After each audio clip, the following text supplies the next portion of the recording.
हजूर मियाँ रहमतुल्लाह ने बुजुर्गों ने जिक्र दसिया कि आप पहाड़ी भी ज़्यादा पसंद करते थे, लेकिन चूँकि साढ़े इस इलाके की किताबी तर्ज जी बड़ी मरूफ है, हर जगह तो लोग फरमाइश करते हैं। मैं चंद शेर साहब लोग उस तरह ही पेश करा, उस बाज तौर बाइयाँ दूसरी तरफ पेश करके जा।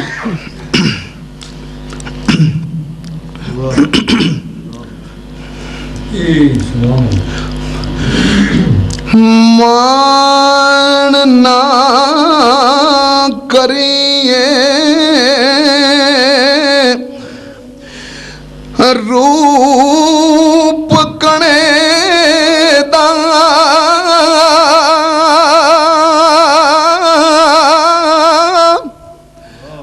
वारस कौन उसलदा, सदा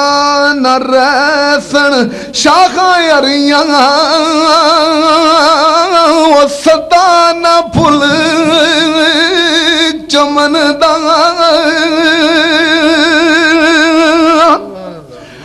सदा न पोर हजारा पिरसन,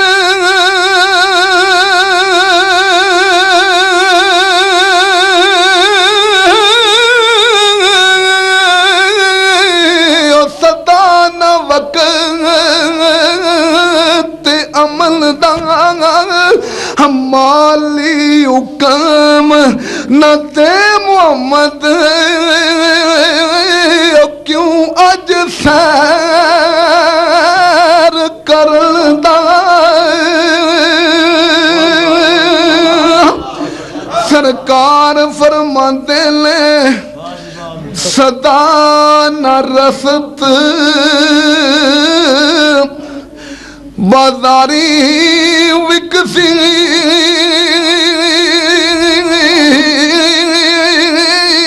सदा न रौनक शहरा, सदा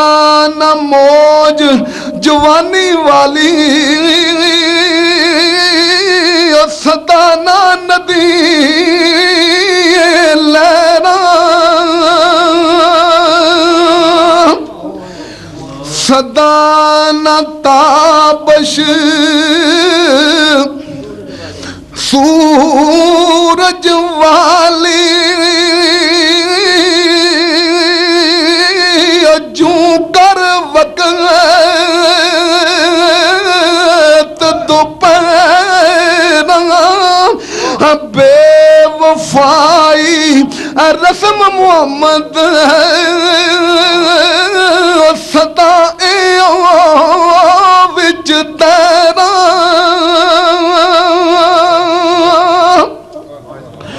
सदा न लाड चिरागा हवाली,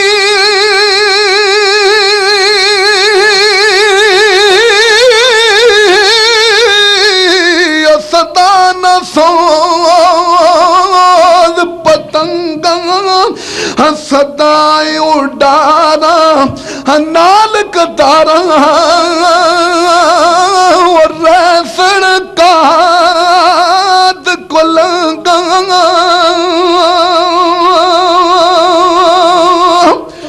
सरकार फरमाते ने सदा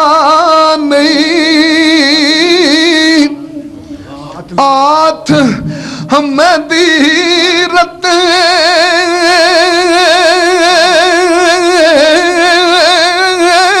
और सदा ना छणकण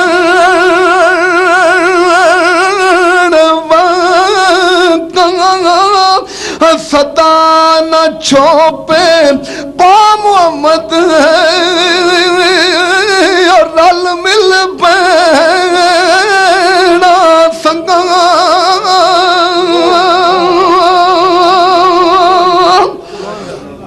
हुसैन मेहमान नहीं कर बारी, कि इसदा फिर माना रात राती लठा आन सथोई फजरी कूच बुलाना हसांग दे साथी